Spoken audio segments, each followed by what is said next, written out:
Alrighty, folks. Oh, wait. Alrighty, folks. Well, thank you so much for joining us on the License to Kill show, season 2, episode 1. We're coming out the gate with a hotly contested debate amongst the professional industry right now about whether or not general public or everyday consumers should have access to products to remedy their homes, and what level of access does that mean. We're going to dive into some of that, the nuance of that. We're going to cover quite a few topics this evening as well. So we're going to be going over what are the impacts of the new Monsanto lawsuit that just finished up and the effects we might see on the retail market after that. We're going to be talking about the 97% and this huge amount of the marketplace that we're going to be jockeying for. We're going to be talking about pest control, pesticide, and public safety, and we're going to be talking a little bit about the impact for PCOs in this space. So before we kick it off, I may ask either party to kind of argue the extremes of their position. That may not mean that this is just these people's individual viewpoint. So before we get too far into arguing all the way to the left or all the way to the right, I actually like to go ahead and open the floor to you guys one at a time to give your actual position and state where you're actually at in this space.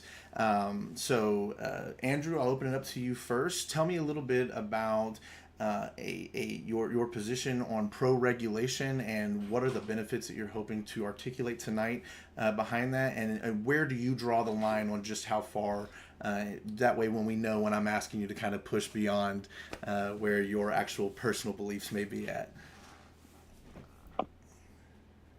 Sure. So I'm pretty happy with the risk-based access that we kind of have with our regulations right now. General public can get, general use sort of materials, and then we have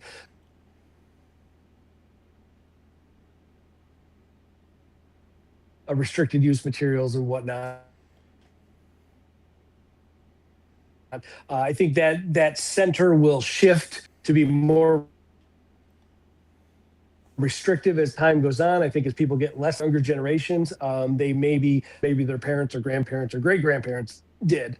But I see that there's a lot of good that is done to the professional industry via regulation. There's a lot of exclusivity that's created. Our industry could be more professional. We can command a higher rate from our customers, and we can pay a higher wage to our technicians. All those are good things, and has shown a track record throughout history of professionalization of our industry, beginning pre-FIFRA to today. We've gotten only more and more professional every time there's been regulatory advancement. But I do think that there is a strong argument for over-the-counter access, and mainly in the issues of access to affordable pest management is not in everybody's wheelhouse. So if you take things from the over-the-counter market, you do limit access. And I think having a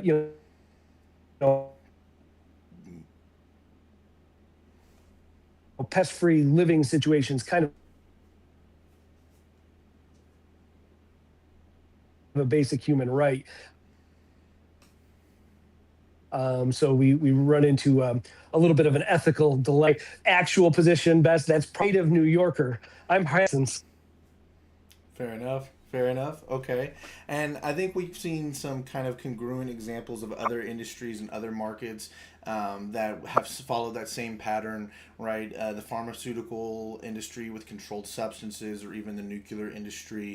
When things are considered not accessible to the general public or require some kind of credentialization or some kind of controlled access, whether that be through prescription or otherwise, it doesn't typically harm the professional side of the industry. There's plenty of argument to be said about, like you said, access. A lot of people go without medical care because they don't feel like going through the rigmarole of all that. So we don't necessarily have to compare the industries exactly apples to apples, but you can still see where, when a dangerous product is treated with a sense of government regulation, it does increase service value, it does increase ticket value, which then in turn increases wages oftentimes. But we've seen cases otherwise. So, all right, Sean, Give me a little bit of perspective on your side of the aisle. Tell me a little bit where you stand. Where should access lie, and let me know where your line is on as far as what is considered too much, or maybe I don't misconstrue your argument as thinking that like everybody should have access to everything all the time everywhere. That might be the case, but I don't know. I want you to tell me where your line's at. So surely not. But, you know, anybody who's ever been a pest control professional for any amount of time understands that some limitations should be in place, but those limitations are already in place. Any products that have the potential to cause harm or environmental impact are already labeled restricted use and require a license in order to purchase. That's true in any state where that product is restricted use. That being said, there is a huge difference between commercial grade insecticides and consumer grade insecticides and commercial grade, pest control products and materials. So there's all of those items have already been given EPA registration numbers, EPA establishment numbers. We get hung up on, I'm not a fan of regulation. I'm not a fan of regulation at all. Pass a law, because a law is something that gets voted on. Regulations are made in committees. It is not a law, but carries the force of law, which means you can be fined, imprisoned, have your license taken, all these different things. Obviously, homeowners aren't worried about getting their pest control license taken, but overregulation is overreach. I'm not a fan of that. At the same time, you already have a lot of things in the hands of homeowners that do it themselves that are a potential hazard. Oven cleaner is a great example, but we're not going to start hiring professional oven cleaners. They're going to go get a can of Easy Off and they're going to go spray their oven down. So giving more people access to more professional products actually can reduce the amount of pesticides used, because a lot of the over-the-counter pesticides are overused, Okay. whereas not as much of a more professional product would correct the problem.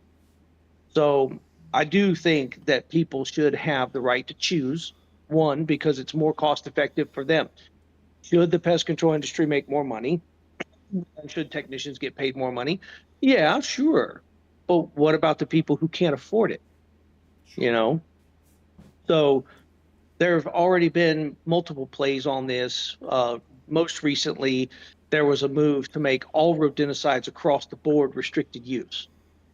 But that would have been very detrimental. The losses on stored products alone would have been in the billions of dollars. So, there's reasons why you can't really move in that direction. I'm not for regulation. We already have regulations in place, and we already have restrictions on the pesticides that have the potential to cause harm to people and the environment. Most of what we have left today is about as harmful to people as table salt is, realistically. Okay. All right. So let's talk a little bit about maybe somewhere we're definitely going to have a little bit of common ground, and that's going to be Amazon, right? The big whale in the room. Amazon is acting like a distributor at times and is giving people access to professional grade products, even in gallon size quantities, which, although I can appreciate that the products nowadays are not nearly as dangerous as they once were, a gallon of concentrated product in a waterway or down the drain or in an area where it shouldn't be, close to a body of water, could still be absolutely environmentally impactful. And yet, Amazon is kind of operating in this gray space where they're not a distributor, but yet they're moving a lot of product around, and they're acting in a way like a distributor. So talk to me a little bit about your viewpoint on this. Is this appropriate? Should we continue to be allowing that to continue to take place? Is that safe because there are stores underneath the Amazon banner, the sellers on the store? Are those people maintaining the safety level that is necessary? And also, what are your thoughts on straight to your door access to these products without having someone in that retail space to educate. Because I know you make the point about, less product could be used. And that's true, but typically we don't see professionals abusing and overusing products. It generally is the everyday consumer that says, well, if 1 ounce will kill them, 5 ounces will really kill them dead. And that just may not necessarily, and we know as operators, there's a reason why they said exactly this amount, because this is where it's optimized for its effectiveness, not too much, not too little. And, talk to me a little bit about that as far as the Amazon aspect of it, and this product showing directly up to the consumer.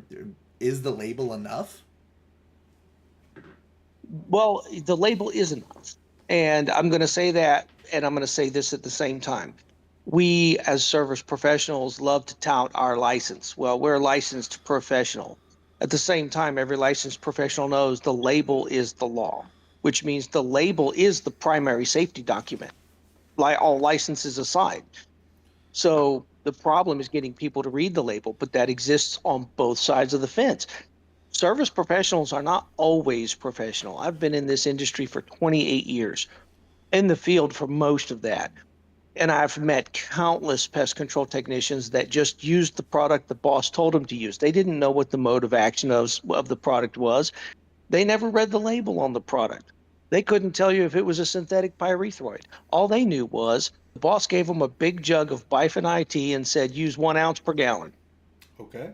So it's not like they're any more educated than the average homeowner who didn't read the label. If somebody took the time to read the label, and being in retail sales, I get customers that'll buy a product and return it 2 days later unopened because they read the label and said, I just don't want to use this around my animals. Hey, fair enough. I know it's not going to hurt your animals, but if you're uncomfortable and you've taken the time to read the label and the warnings and it makes you uncomfortable, I will give you your money back. No problem. But, to say, well, let's keep all this on the professional side.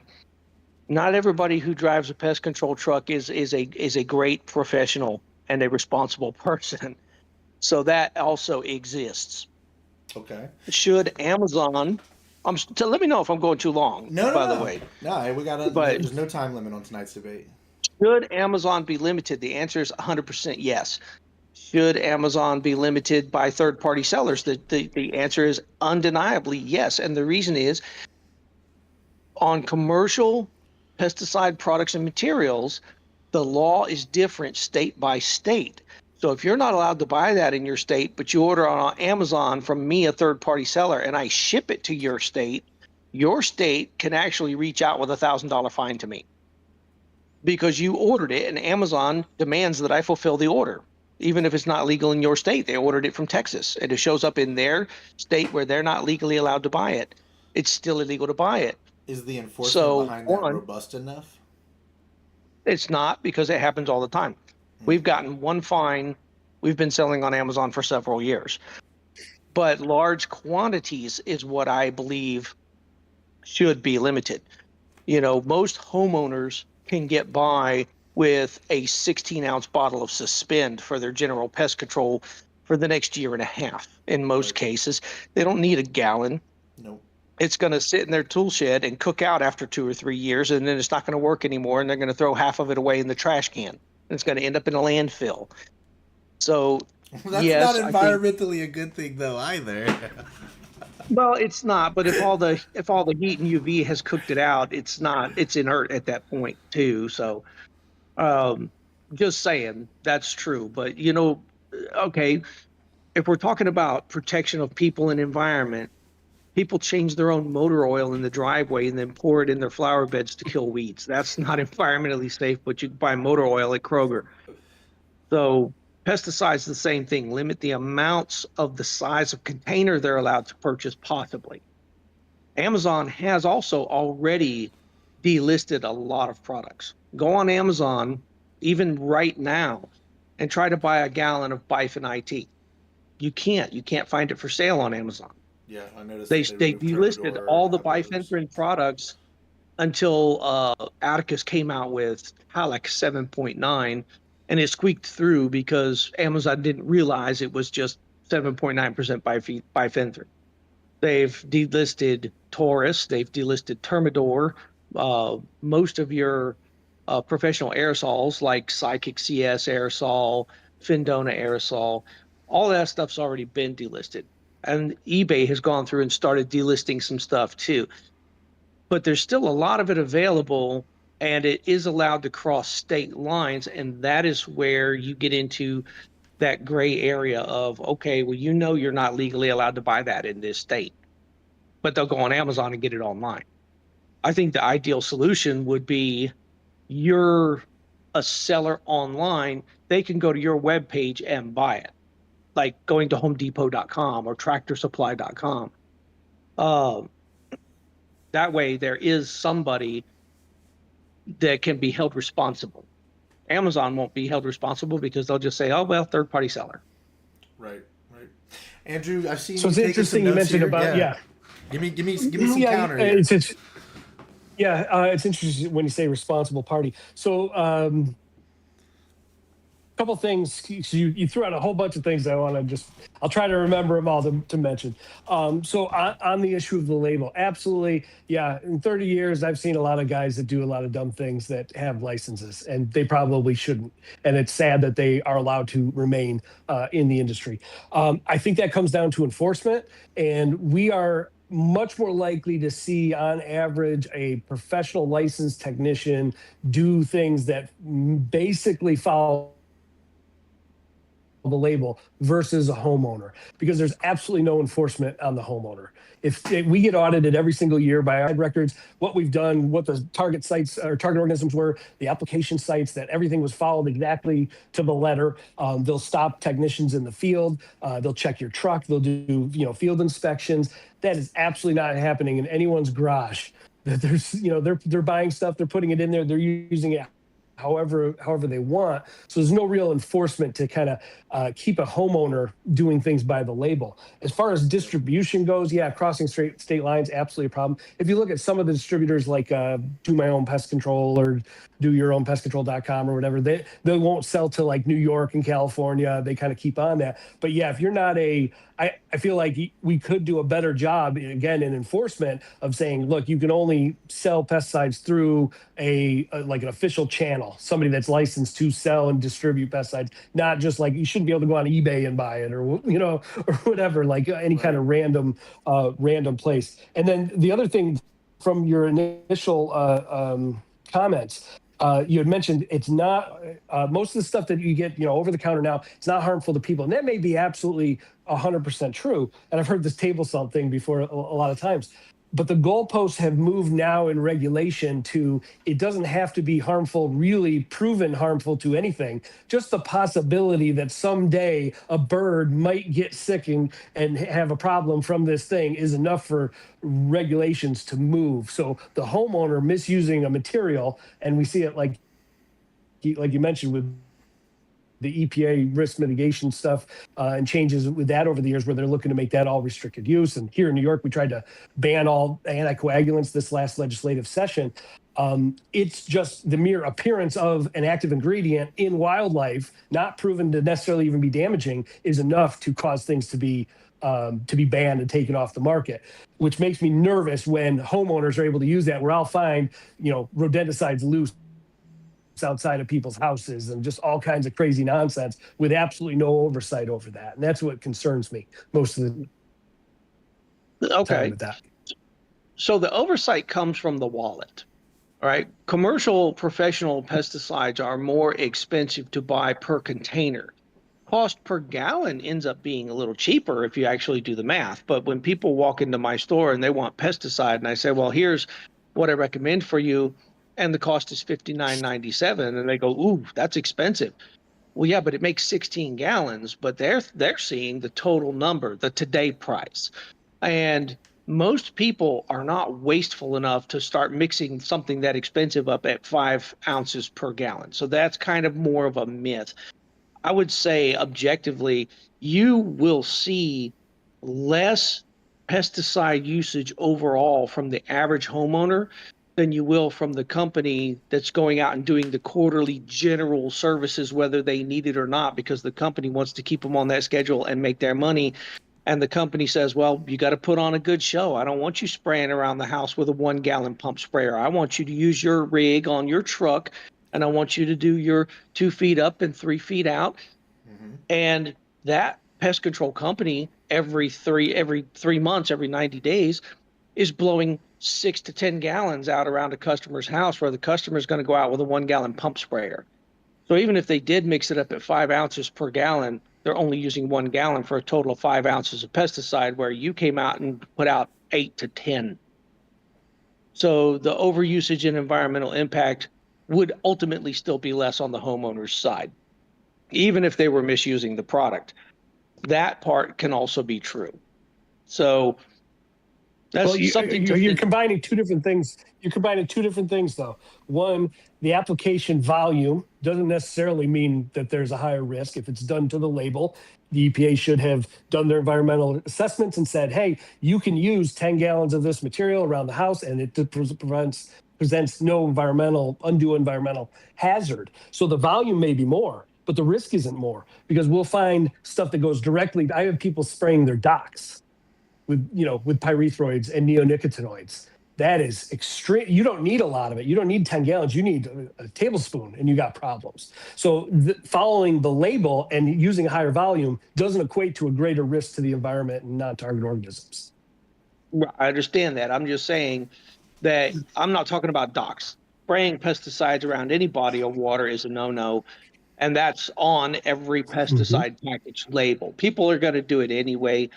Um, and if you take away that, they'll find something else to do. I've seen people where they want to kill weeds. Well, they could go buy weed killer. It's perfectly legal, but instead they happen to have, some old 5 gallons of gasoline in their tool shed, and they use that instead because it also kills weeds.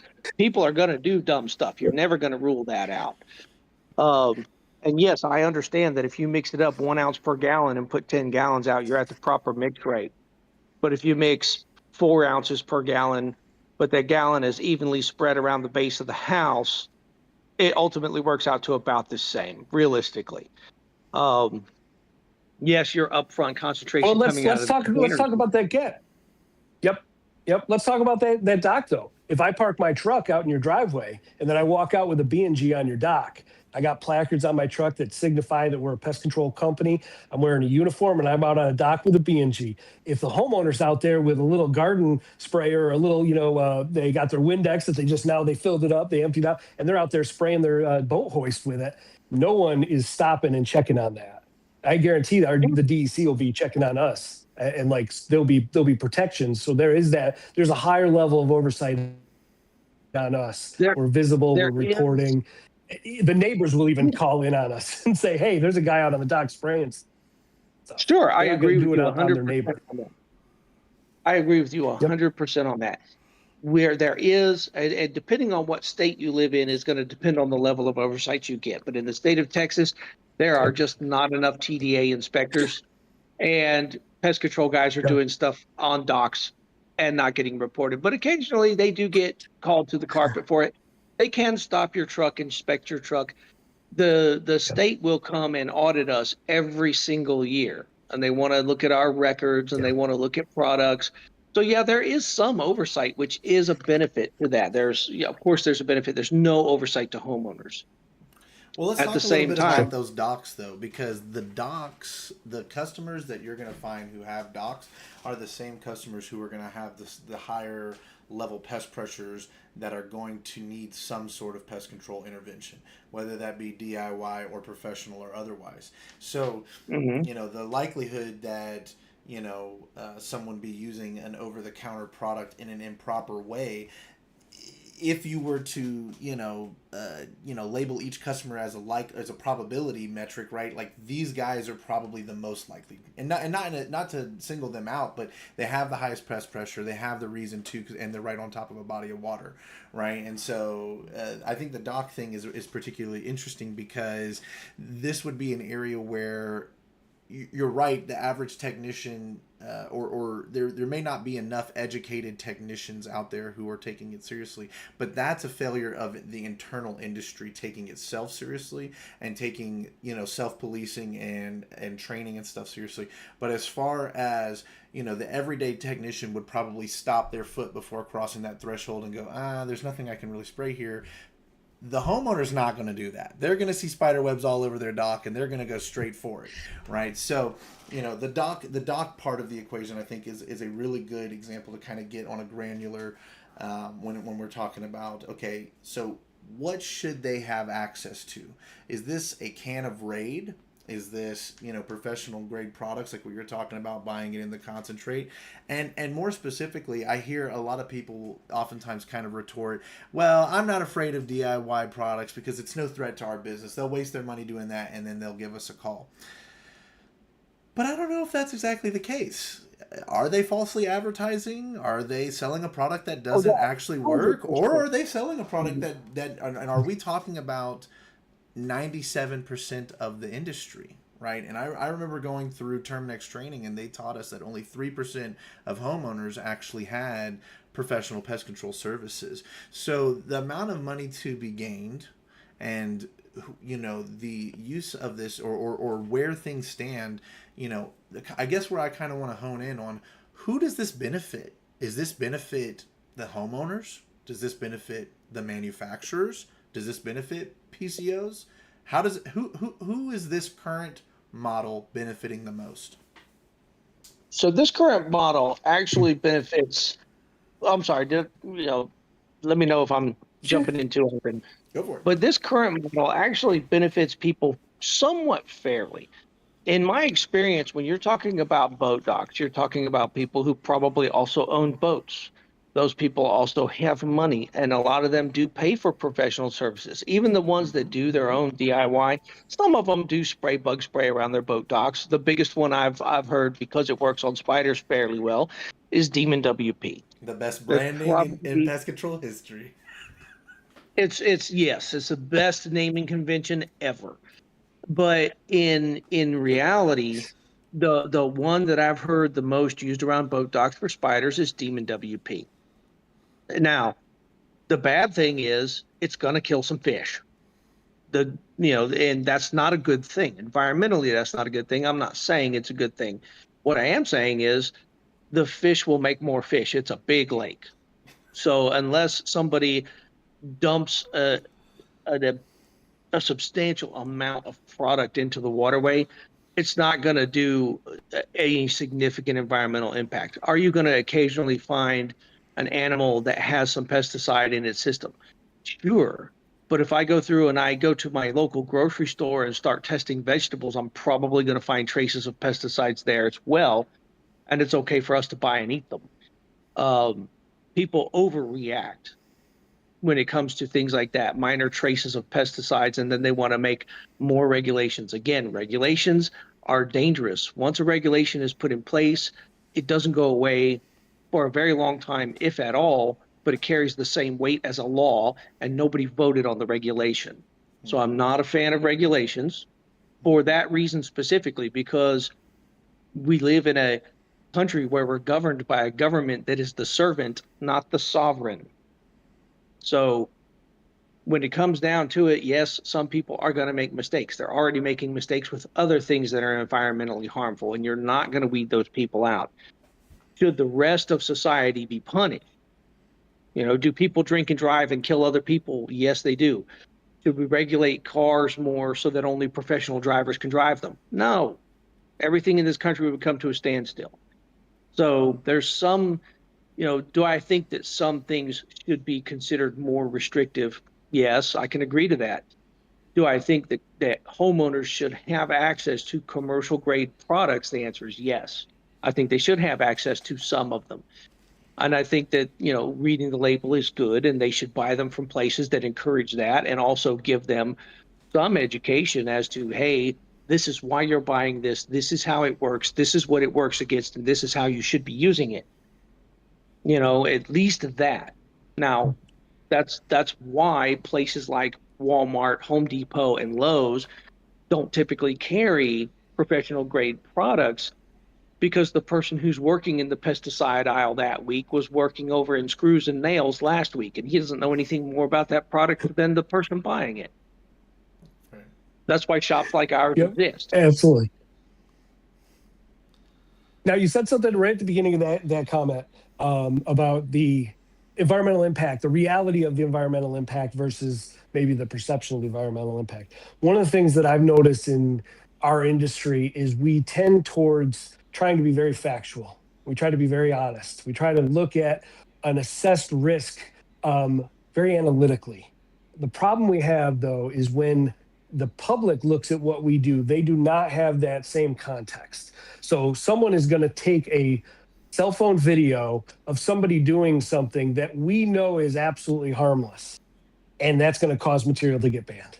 Things are going to happen that we know aren't really a big deal, that are things that happen every day that don't have real risk necessarily to the environment or people or really anything. But because the public doesn't have that context, that's what concerns me a lot of times. And that's what, like in England, when they had their glue boards banned, it was because somebody got a mouse stuck on a glue board and gave it to a parliament member and said, here, this is what happens to these things. Everybody freaks out, and they ban glue boards. That's the sort of thing that it concerns me. When you have that availability of a material, someone's going to take a cell phone camera and it's going to end up on the news. They're going to take a video and it's going to end up on the news, and no one's going to be there to give context. No one's coming back and asking us, hey, can you give us the balanced take on, was that material actually risky for that dock, or was that material actually used appropriately for that rodent, or whatever. There's not a lot of that context that's given. So it can run off the rails pretty quickly and lead to more regulations, which is exactly what you don't want to see, right? So you're right, but at the same time, your footprint of exposure is relatively small. You're saying that somebody could take a video and post it on TikTok and it might go viral and 20,000 people see it, versus a major event like the death of George Floyd. That caused major change. But somebody getting a cell phone video, that person's going to get in trouble. They're going to get slapped with a fine. They may have to pay some environmental remediation. But one or two small events, especially in the realm of pest control, even on your environmental, eco warriors per se, they just don't have enough power and enough clout to stop the capitalist machine. The amount of money generated by the manufacture and sale of pesticides is in the billions, hundreds of billions across this country. So somebody crying because they don't want to see plastic straws anymore, now you can't have them in California. The rest of us still get plastic straws. I think this makes a good segue because, you want to talk about news headlines, you want to talk about virality. Right now we are in the internet age. We are seeing a ton of companies attempting some sort of online marketing. They have their technicians out in the field trying to capture video. So, the probability of someone out there with a phone capturing that little micro incident is higher now than ever, especially considering like in the 80s or in the 90s or something, where maybe having access to such easily distributable footage has definitely changed. But also I kind of want to hone in a little bit on this Monsanto ruling, right?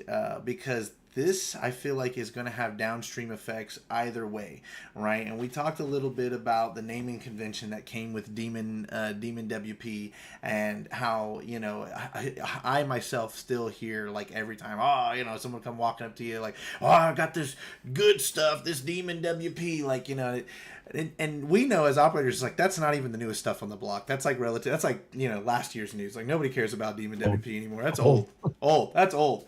But, it stuck around because of the name. So now we have this landmark case. Manufacturers are not going to be held liable.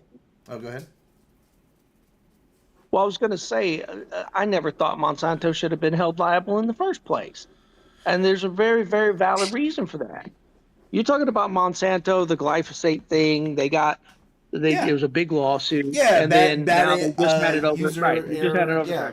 Consumer Monsanto's glyphosate is Roundup. Mm-hmm. Who is Roundup sold to? End users. And it comes with instructions, and it says wear closed-toed shoes, long pants, a long sleeve shirt, and Joe Nobody is out in his yard with board shorts and Mm-hmm. doing. Oh no. Monsanto's mistake, and it was kind of a mistake, but Monsanto had known carcinogens in the inner ingredients and did not disclose that the product was potentially carcinogenic. That was their downfall and why they lost that case the first time, and then they appealed it, of course. Um, but the people who got sick were generally people who weren't following the instructions. Sure, but is that not making the case then that the general public has a high risk of harming themselves and poisoning themselves and are less likely to read the label? I guess part of where I want to touch on a little bit So is do the new naming convention, right? I feel like we've gone through a time period where product names have been relatively sterile, right? Alpine, Findona, these kind Mhm. of names that don't really, jump off Cool. the shelf, right?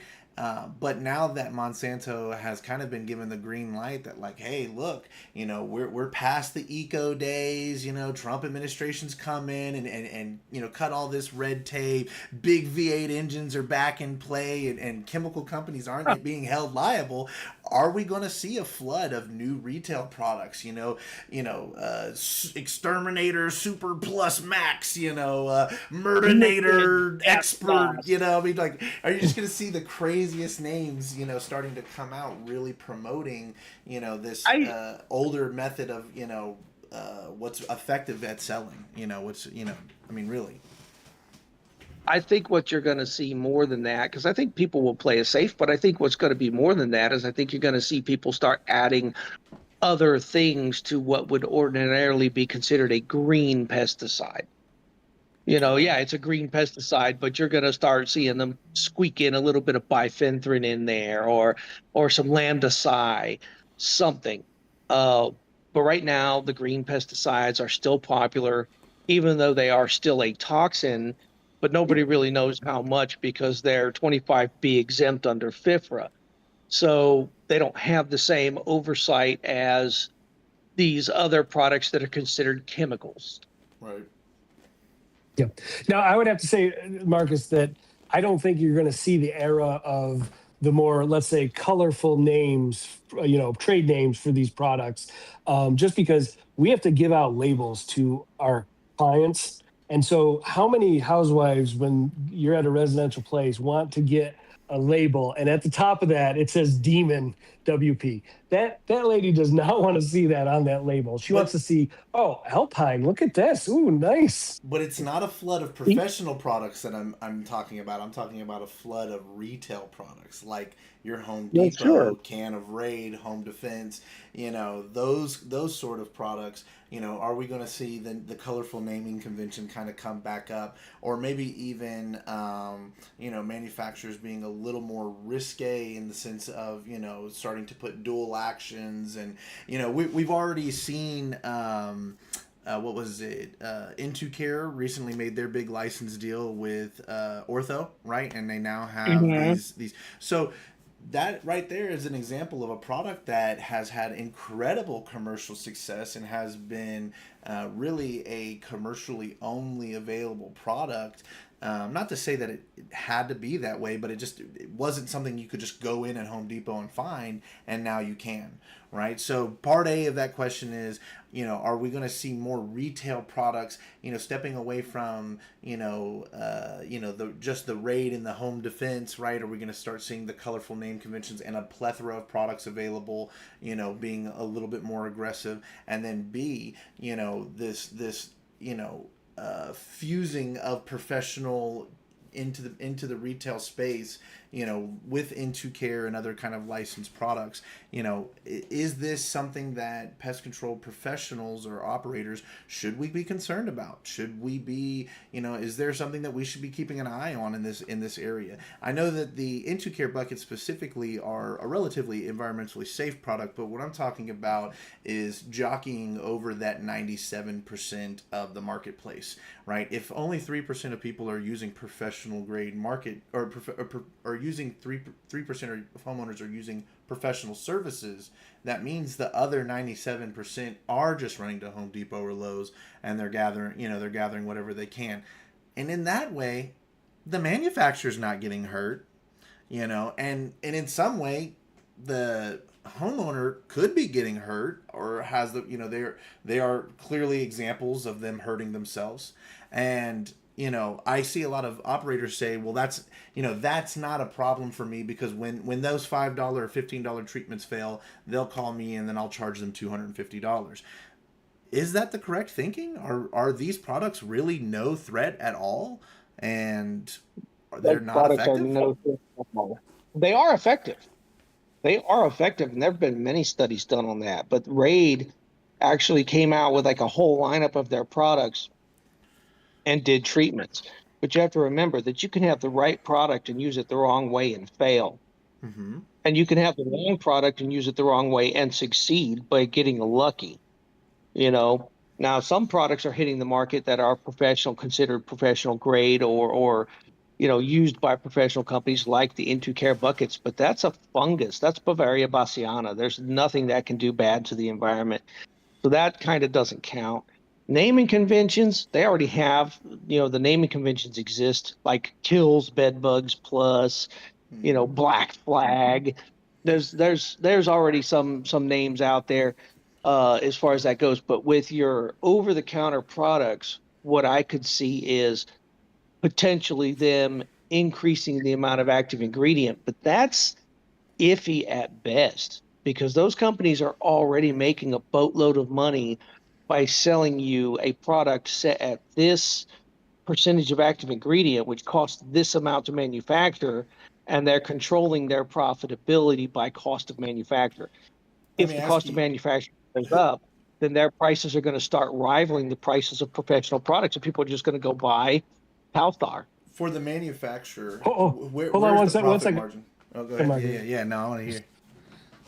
Hold on one second, because I want to answer your question with a question. So you're asking, so 97% of people don't use professional pest management, like let's say homeowners. I think it's actually like 90% now. I think actually some of the door knockers have pushed out the percentages further. They've actually opened up new markets, people that hadn't used it before. But I think to answer that, we have to consider first, why is that 95 or 90 or whatever the percentage is of people, homeowners, not currently using a professional operator? Aside from not having a pest problem, I think there's two things. I think there's cost. They're worried that it's going to be expensive. And then there's fear, that they're worried that, well, that guy's showing up with the good stuff, and then my kid is going to end up, dying and keeling over immediately, right? There's the fear and the cost, and those two things. And the over-the-counter, it pulls into both of those. Oh, okay, this thing that's the exact same thing that we're going to use from my professional truck, but I got it over the counter, so it must be safer. So I can use it however I want. There's an assumption of safety. They wouldn't let me buy it if it was any dangerous, right? So I can do anything I want with it, and it only costs $4.99. And I don't know what, when I call a pest control company, it's going to be thousands. People have this idea that it's a small fortune to do a yellow jacket nest, when it's really not. But those two things are, the over-the-counter market definitely bites into what people would be forced to use us because of those two factors. That's my take on that. So let me jump into what you just said. Fear does play into it, and the cost does play into it. But you're missing a third option, and that is that some people, a lot of people, are just simply DIYers. Could I hire a professional lawn service? Sure, I could. Am I going to? No, because I own a lawnmower and I can do it myself. Did I pay an electrician to come and fix my panel box? No, I needed to swap out a breaker. I had a screwdriver and I knew how to do it. So I did it myself. Not because I was afraid of spending the money. I've got $2,000 worth of liquor bottles in my garage. I've got the money. I'm just a do-it-yourselfer. I'd rather do it myself. I need a new table. Totally. Yep, totally. But here's the thing. As we move forward, there's a lot of market studies. Millennials and younger are not do-it-yourselfers. They're the do-it-for-me. That's definitely I agree with a change. 100%. I agree with you 100%. That is not a debate. That is going to open up a lot more money on the professional side, because they just don't want to be bothered with doing it. Right now, the amount of money they're able to generate with their TikTok channel is more than some people have worked up to after 10 years of working for the same company and getting raises and promotions. You got 16-year-olds making six figures doing goofy videos. So Right. yeah, they would rather do what they're doing and let you take care of all that stuff. That is 100% Yes. correct. And I see it all the time. I do. But there's so many aspects of this to consider. But this is the Let's one talk thing about we consider. motivations. Let's talk about motivations Okay. for a moment. So, manufacturers, where are they squeezing the most profitability from? Are they squeezing it from the $5.99 can of Raid, or are they squeezing it from the $59 bottle of pesticide? Because like you made a very interesting point. You said actually when you look it up, when you extrapolate cost per gallon, you're actually making a lot better deal on the concentrated product, right? So these manufacturers, do they have an incentive to want to push out more products to the retail market? Is it more profitable for them to do that? And if so, does that have any effect on what products again are available? We're really the bulk of this conversation is about access, right? And I think you guys kind of touched a little bit about regulation incentives and the things that kind of push people in a direction based on regulations or what's on the label. But let's talk about profit margins. Let's talk about money, the thing that drives the real conversation underneath all of this. Are the manufacturers looking out for our interests when they cut these deals with Into Care and other stuff? Or are they fine? Is it just another revenue source, or is it a superior revenue source? Do you get what I'm saying? It's just another revenue source Marcus, for most of them. I want to add on to that question. I want to hear John's take because I'm not in the retail space at all. So I want to hear your take on this, John. It's John, right? Sean. Sean. Yeah. Sean. Oh my gosh. I'm sorry. So Sean, I want to hear your take because you're in the retail space. So the profit margin for sure. I've asked a lot of manufacturers as we have manufacturers rep. I've asked them all the time, do you make more money on the professional side or do you sell more on the residential side? They don't really want to give me that answer. So that would be interesting to hear. The second part of that though is the Monsanto thing. Will we see more companies move towards the professional market for liability protection? Because Monsanto, if you're selling only to the professional market, like look at Apprehend or Into Care, I don't know if they're going out now, but if you're selling only to the professional market, your likelihood of having somebody buy that material, store it properly, follow the label, and not sue you for some giant loss down the road you're probably better off and more Right. protected from liability than selling to the general public and saying, here's a material, have fun, good luck. So I want to hear your take on that. Okay. So my take specifically is I provided you the material which was legal to sell in my state. That material came with full instructions. You didn't read it, that's your fault. You got injured, that's also your fault. It's like the lady who burned her hoo-ha with a hot coffee from McDonald's. Was it McDonald's fault that she stuck it between her legs instead of using the cup holder? No. Was she an idiot? But Yes. she won Did she that win $1 million? lawsuit. Yes. But do you know why she Now, won was that it lawsuit, though? She won that lawsuit because because McDonald's was serving their coffee way too hot, and they knew this, and they had actually had a pattern of burning lots of people, and it was literally, they did the numbers, and they found that it was cheaper to pay off the settlements than it was to get a higher quality of yeah, coffee. So they I had a agree. profit margin incentive. It's not like it was an unknown cause. You're right. She should have taken some more personable responsibility. But if it wouldn't have been the old lady in her crotch, it'd have been the next guy in line who would have done, the next person when you're serving Okay. millions of customers, So right? So that's the yes, reason why she McDonald's won coffee. that lawsuit. That lawsuit has made a landmark for American culture of wasted litigious purpose. But I don't know. The question, I don't want the moderator to slant one way or the other, so I don't want to argue like as if it's a 2v1, but I do want to bring that up because it is interesting that the McDonald's thing has not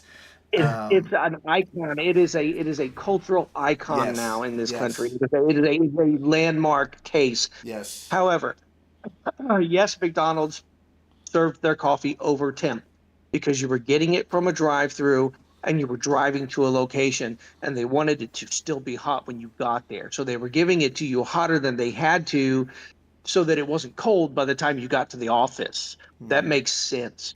Why you wouldn't use a cup holder and stick it between your legs doesn't make sense. That was dumb.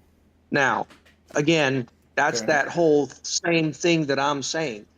I'm giving you the product, I'm giving you the instructions with the product. All you have to do is read them. If you couldn't be bothered to do that, and you got sick as a result of not knowing how to use the product that I gave you the instructions for, you are at fault, not the Did manufacturer. it I did it just made a protect product. Monsanto though? I'm sh- I'm sure Monsanto's lawyers made that argument. Did it protect them from a giant lawsuit? So Whether the person did it didn't. it didn't because precedent had been set, and precedents in the cases like that McDonald's coffee lady, those kind of precedents exist. And every time something like that happens, and you do get bleeding heart judges who go, yeah, but they're a big wealthy corporation, they can afford it, I'm going to rule in your favor, you poor thing. you know you've now set precedent. You have two you have three kinds of laws in this country. You have civil law, I'm sorry, you have criminal law, you have civil/corporate law, and you have case law. Case law is, well, there was a case similar to this one 10 years ago where you would be ruling in my client's favor, just like this case, because of this, this, and this. That's not law. That's basically what's called operating under color of law, which is not law and is not legal. But it happens all the time because a precedent had been set. And precedents are dangerous if they're set in the wrong way. If you go and you buy a bicycle from Walmart, you put it together, you check, you make everything tight, you oil the chain, you got your helmet on, and you fall off your bicycle, scrape your leg up. Are you going to sue Huffy? I mean, they made the bicycle. Today It's a probably. potentially dangerous, So just a now, potentially dangerous are there thing. yeah, are there lawyers right now looking at the Monsanto case and saying, "Hey, you know what? Bell has a whole bunch of money. Hey, Syngenta has a whole bunch of money. Let's look through their products and let's see what's happened and Sure, let's see if we can bring something on them." sure. That's yeah. That's the thing is they do it because there's money to be made. In that same vein, earlier a question was asked about pesticides and the revenue streams, and is it a primary revenue stream?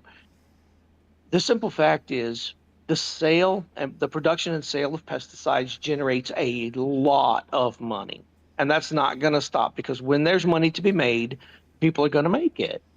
So you have companies that are like, even Syngenta, as big as they are, they don't hold a candle to BASF. There is almost nothing in your house right now that BASF doesn't have their finger in, from the polyurethane on your furniture to the bug spray in your garage. They make all kinds of things, not just pesticides. The BASF pesticide division is almost a side project. Uh, but then if you look at the difference between that and over-the-counter stuff, well, CSI and Bayer, which is now InView, Syngenta, none of them are making over the counter stuff. That's all stuff made by FC Johnson Wax and all these other companies that are on that consumer goods end user product side.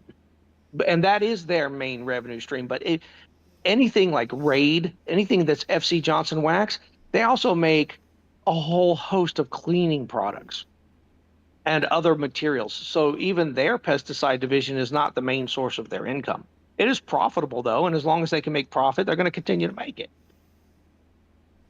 Well, let me punch out a little bit on Andy and some of the free market versus regulation stuff here. So, there's a sentiment that a little bit of additional regulation will help to increase ticket prices and will help to increase overall technician wages. But tell me a little bit about, or I guess I should say, Sean, let's open the floor up a little bit about how maybe that could fail. How additional regulations does not actually necessarily equate to increased wages or increased service prices, and what are some free market things that can be done? How do we sharpen ourselves to claw more of that market, of that, that 90% back in our direction as operators? After all, it's all about making money, and we want the money to go into our hands, right, or as much of it as possible. So, talk to me a little bit about that. Where I know you said something about, regulations are hard to claw back, but are there some examples where you can actually bog an industry down with regulations to the point where it's actually really bad for the worker? Of course there are. It already is. Almost everything that governs, the pesticide industry is regulatory and not law. We're under FIFRA, which he had mentioned earlier, which stands for the Federal Insecticide, Fungicide, and Rodenticide Act. That is law. That was voted on by our lawmakers and policymakers, right? But the risk cup factor was regulations, right? And that has nothing to do with common sense. And people who felt a certain way passed regulations, and it wasn't based on science. It wasn't based on data or field studies. It was just, well, we just feel that this is not safe, and it is detrimental to the pest control industry. You mentioned how can we claw back some more percentage? I'm going to tell you two ways that you're going to claw back more percentage into the pest control industry. Number one, technicians need to be and dress more professionally, and they need to use more professional equipment so that it looks like something that the homeowner can't accomplish on their own. If that's number one. Number two, be a better salesman, right? Okay. That sounds like I'm oversimplifying it, but that is just what it is. Be a better salesman. But if I go into your house to do a flea treatment with 2 cans of aerosol, it looks like something you could do yourself. If I go into your house with an Actisol machine, that doesn't look like something you can do yourself. If I go spray around in your yard with my backpack sprayer or my B&G, that looks like something you can do yourself. If I strap on a mist blower, that does not look like something you can do yourself. That piece of equipment is unfamiliar to you. Now you understand why you hired the pest control company to come out. Now you understand why that ticket price is $400. Right. And to kind of piggyback on that as well, I've talked to quite a few of the people over there in the UK, and they've been limited down to now basically only RTU products, right? So they can't mix their own products anymore. They can't mix multiple active ingredients together. And in a major sense, they really actually can't use a lot of the equipment that would help with perception and value building. I don't want to say they're limited to basically aerosol cans, but when manufacturers start to lean towards RTU products, they also lean towards packaging that favors them. And that oftentimes comes in the form of aerosol cans, which are effective and they work really well and they're cheap to manufacture, but they look as cheap as they as they are. I mean, it's hard. It's hard, and I think you make a correct point. It's hard to build a value or a perception of value when you come in doing something that looks like you could have just ran around the corner and spent $5 on. So, Andy, punch Yep. back a little against that. Okay, I mean, Yeah, what's going on? let me have a rebuttal here. So all the things that, and Sean, I love you. I mostly agree with you. This is just for fun, okay, man. So Good point. the most of the things you're listing are pushing up on the ceiling, and I totally agree with it. Have better uniforms, have better equipment, do something that's worth people paying more for. Like if you just show up and you spray somebody's house in 5 minutes and you're gone, like people shouldn't pay anything for that. It's terrible, right? If you're actually doing a good service, but that's pushing up on the ceiling. It's not demonstrating the drag that regulatory can have on an industry to sort of stifle it. Now, regulations to me set the floor. You're talking pushing the ceiling up, which is awesome. I'm totally for it. But the regulations set that floor so that you're not competing against the guy who is going to go, hey, I'll charge you $50 a month. I'm going to hose your house from the truck with a power sprayer and do 50 Okay. houses a day. Like let's set a floor that's higher, and then we can push the ceiling up Okay. from there. And now we can make I some real headway. I agree with you. Now let's go and touch on the regulations and how they're harmful. Top choice is fipronil-based water-activated granules, and it is a restricted use product, and you have to have a license to purchase it, and you can only use it once per year, right? According to the label, and it is a restricted use product. But I could go on eBay and order a bottle of Taurus, which is fipronil, and liquid spray my yard as a homeowner. Even though the label says no more than twice per year, I could do it on a monthly basis if I want to, and it's not a restricted use product. Here's another great one about regulations. New Van Pro Strips. They are a fumigant for small enclosed spaces. They have been upgraded to a RUP label, okay, restricted use product. It's a fumigant, it's a restricted use product. But Prozap Pest Strips, which is literally the exact same product, it just doesn't come in a 3-pack. It's packaged as a single. It's still dichlorovose. It's the exact same percentage. It's the exact same chemical, but because I'm only buying one at a time, it's not restricted use and homeowners can buy it. That's what regulations do. They make no sense. They limit what's available. They limit how what is available can be used, even though there's an identical product under a different name. Great case on this. Do you remember a product called Dragnet? Yep. Okay. Dragnet was taken off the market for a little while because of regulations, because it was permethrin, but it was considered too strong. They wanted it off the market. So another company came out, Dragnet allowed another company to come out with the exact same product with a different name, and they passed it through, and it was no problem. And that was Tengard. Who here knows about Tengard? Spell it backwards. Spell Tengard backwards. It's Dragnet. Yeah. Okay. Yeah. That's why I'm against regulations. Regulations do set the floor, but they don't set the floor in a way that makes any sense. There's no common sense in it. It's all based on how whatever that committee felt at the time. And that's why I'm against regulations. That's why, yes, there should be some floor set, but it should be set in laws. And if there are regulations, those regulations need to be backed by field research and scientific study. And Well, that is where I stand on that. So the reason why I had this debate come up for topic, the reason why this was really itching on my brain so much is obviously recently I started my very own pest control company. So I am out here competing amongst the best of the best and the worst of the worst. And Houston has a lot of everything, right? There are every chuck in the truck that you can possibly imagine, all the way up to people who kind of claim to be more of a concierge style service and everything in between. And like every good business owner, I'm out there, I'm putting myself out there, I'm promoting, I'm doing the online flyers and reaching out to the social media and such. And I come across a post from a 12-year-old kid who's offering like $30 house sprays, right? And this kid is going to roll up in his bicycle with his wagon behind him and a 4-gallon sprayer and a 1-gallon sprayer. And this kid is going to look, I respect the entrepreneurial spirit, but it got me thinking, shouldn't regulations play a part here somewhere? There's no way this kid is walking into a Solutions or a Bug Time or whatever and buying professional grade quality. This kid has to be getting his mom to go up to the corner store, going up to Home Depot or Lowe's. He's grabbing whatever. I mean, I just of course I didn't, solicit this kid's services, but it just got me thinking, like, does the general public have too much access at this point? If a 12-year-old is offering, $30 services,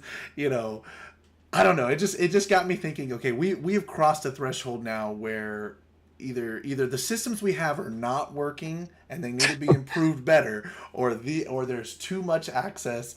Something's going on here. So using this scenario, 12-year-old kid pulls up on a bicycle with a wagon behind him.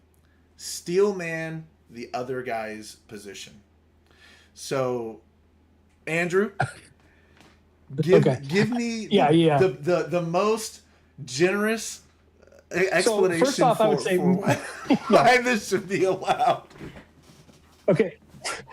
First off, Marcus, you said something that I agree with. You should not solicit a 12-year-old boy. That was a good choice on your part, right off the bat.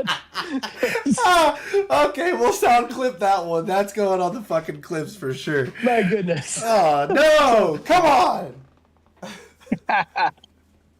So good on you. Okay, so if I may jump in here, regulations. I'm sorry, did I cut you off?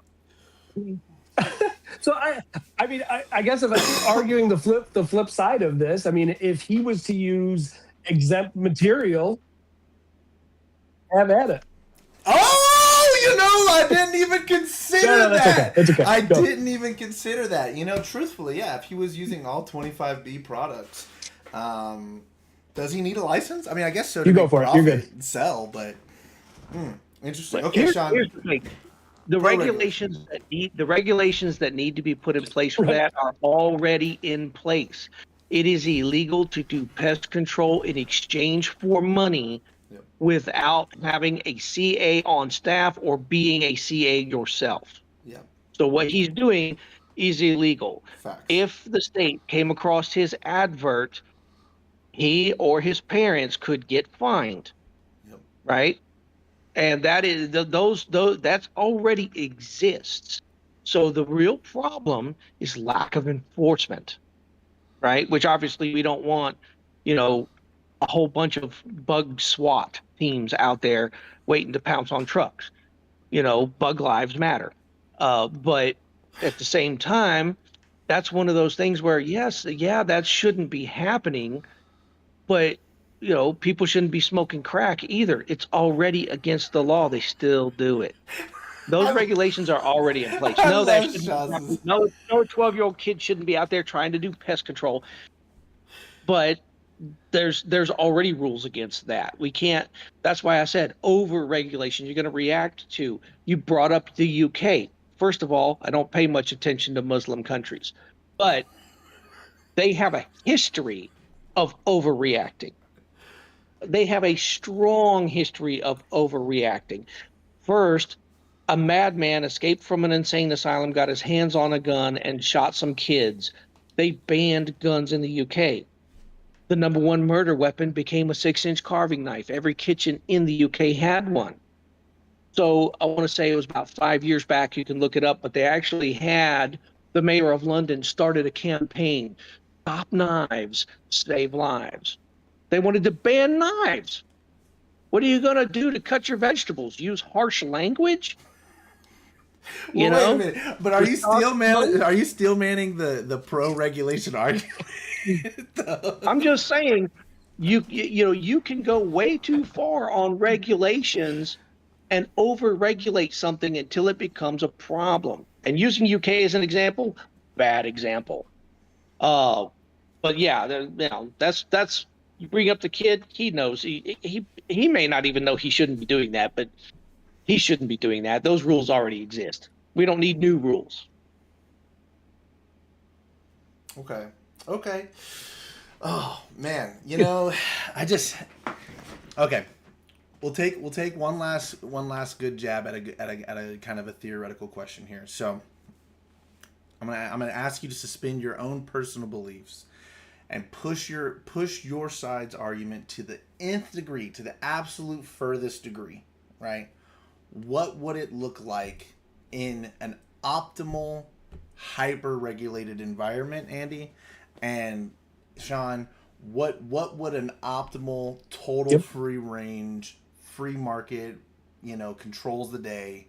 What would that scenario look like? So Andrew, start first. Tell me what is if we take your position and push it to the nth degree, what does that world look like? In an ideal way, like in an optimal way. Well, actually, yeah. Okay. Actually, a lot of people don't maybe remember, but when they passed FIFRA and we started to have licensing and we had to do CEU credits and that kind of thing, Purdue had a like it,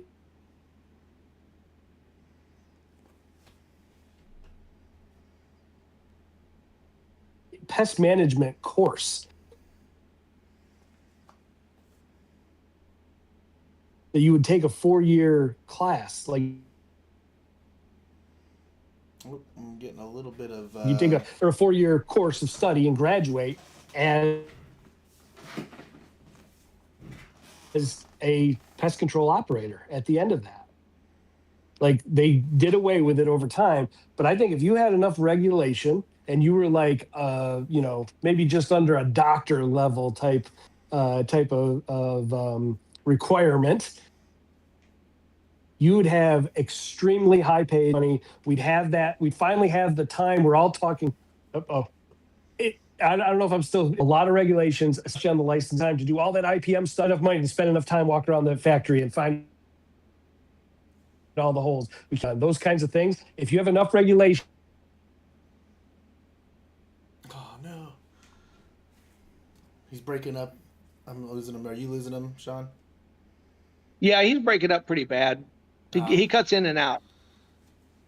No, I think we. Oh just... no, are we back? Yep, oh no. Yeah. Oh no, he's gone. We lost him. He completely left. Okay, that's all right. We'll give Scared you him a away. I scared him away. We'll give him a chance to pop back in here. Yeah, look, I can wait.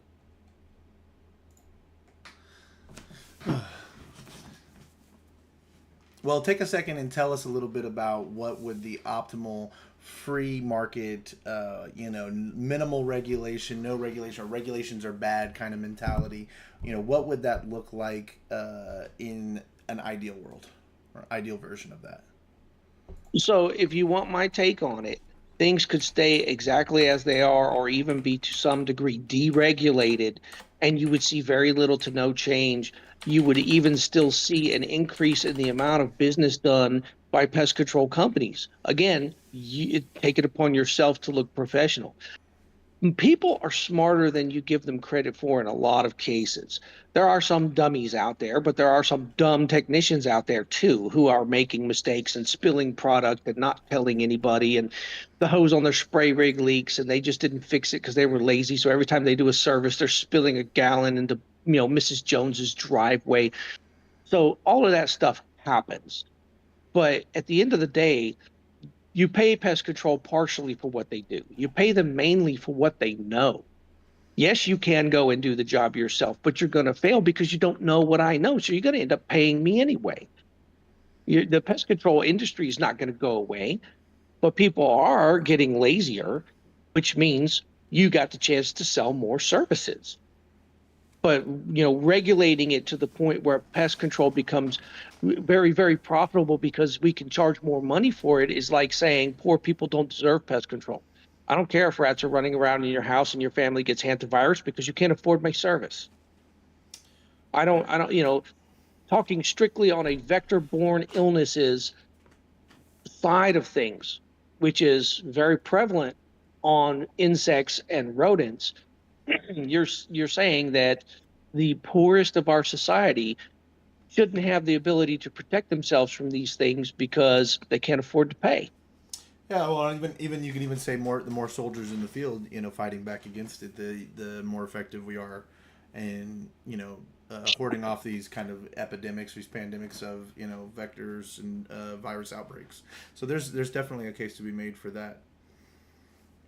I think so. Well, that's if I were to draw my stake in the line somewhere, I do believe in regulation, and I do think that regulation needs to be promoted in a healthy sense that makes people feel good about this job, that it's a real career, that it's a real job, that it's a real blue collar trade, and it has to take itself serious. So I think having a certain amount of regulation is good for that. And when we see the lapse in that, people not taking their job serious or acting, negligently, it's because they don't appreciate what they have, which is really good gainful employment. But in a free market world, really what I feel is the best answer is to make that service offering that goes beyond solution creating, right? So right now the kind of model is I have a specific problem, call in, I need my ants taken care of, company comes out, responds, and takes care of their ants. They have carpenter, whatever it is, right? And so they kind of come on a one-off basis. And I think the best service offering that you can do, and we see general pest control agreements, offer most of the flying insects, or the 23 general, crawling and flying insects on their service agreements. But I think part of being that professional means, like, I have all the tools, I have all the things that you don't want to spend your money on to solve a problem. So can you go and get a $5 can of Rage? Sure. But then if you've got mosquito issues or rodent issues or bedbug issues, or these are all, various different service offerings you either have to shop for or you have to go, get solutions for. And I think the best thing that we can do on a free market is just give them that blanket coverage piece of mind. I'm your bug guy. I do all of the things for you. You pay me effectively a protection fee, right? Like a monthly subscription. And a lot of people are moving to monthly billing, and in that time frame, if anything comes up, and anything that may come up, we come out and we resolve that for you, and we do specialized targeted treatments to resolve those problems. So instead of the company that comes out and just does the same spray over and over and over and over again, or the company that comes out and Mm-hmm. does their one problem and then moves on, I think if we want to win in the free market, it's leaning into what you were saying earlier about value building and value perception. If I have on my truck the ability to solve 150 different problems, then you don't have to go shopping for 150 different cans of spray, right? You can just call your one provider, and as long as you're locked into a favorable service agreement, then you don't have to worry about what is that going to cost me. I pay my flat Mm-hmm. rate, I pay my monthly bill, and in exchange, I don't have to go out and have 50 different solutions in my garage. And I think Sure. that's the value that on the free market side, if we're gonna win, and we're gonna be in an environment that's not heavily regulated, we're gonna be in an environment where there's not a lot of inspectors. And by all means, I don't actually want a bunch of inspectors. I think you're right. If they hired a bunch of inspectors, all they would do is just harass like everyday technicians, you know what I mean, as opposed to Exactly. really That's getting to. exactly correct. Yeah, so I do agree that there's a limit behind how much regulation you Well, want to make, but I think at the here, end of the day, here's it's my it's all position about on that. value. Here's my position on that.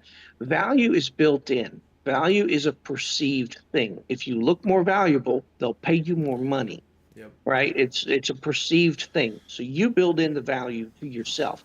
There's always a chuck in the truck that's going to try to undercut you. So Or a pest 12-year old control on a among bicycle. all the various service providers is where we end up cutting our own throats. But if you talk about regulations, all the regulations that need to be in place are already in place. And even we don't follow them.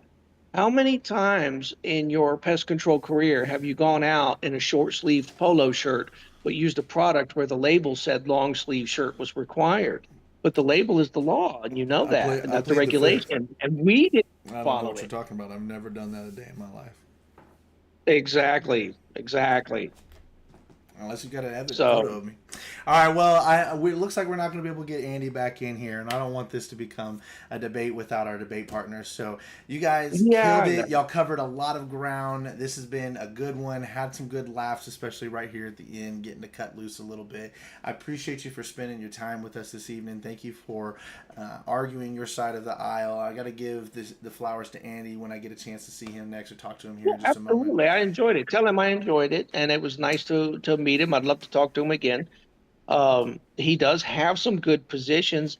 I can't say I agree 100%, but on a lot of the stuff, we're all pest control professionals, and we do agree on a lot of stuff. So it was wonderful to get the chance to speak to him and to you again as well. Likewise. Alrighty, Sean. Well, thank you so much, buddy. You have a blessed night. Sleep well, and we will talk to you soon. Absolutely. You too. Take care. Well, folks, that's tonight's episode of the License to Kill show. Thank you so much for joining us. Thank you for being a part of the conversation.